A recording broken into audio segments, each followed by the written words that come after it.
خير شلونك الله يخليك. جينا وقت متاخر قاعد من نوم العصر. اي والله وقت متاخر. مخلصين على راسي. احنا دائما لما ننطب اربيل نتغدى يا حبيب. على راسي هلا. متعلمين كل التمن كردي. تمن كردي. هذا التمن كردي، عندنا هذا اللحم تمن بسمتي، هذا تمن برياني، وباقي له شبيت موجود. برغل الاحمر موجود عندنا، وعندنا البرغل الاصفر، برغل موجود قوزي بس وقت متاخر انتم جايين.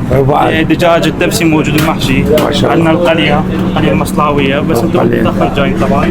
الدجاج العرب موجود، الدجاج السلق الابيض، وعندنا انواع المرقات الموجودين، تبسي طشانه. هذا بيش النفر كله؟ إيه حسب النوعيات. عندك يعني النفر بيش؟ النفر دجاج مع التمن ومرق والسلطه، وعندك 6000 دينار، عندك القوزي ب 15000، عندك القليه ب 12000 مع التمن والانواع المرقات. خطير والله خطير، لك انت قاعد ببغداد وانا باربيل بشارع الاسكان تحديدا مطعم حبيب، لك والله خطير، لك بس باوع لي كل هذا ب 6000 دينار. باع الفخذ بس عصب الفخذ، باع حلقوم والله حلقوم.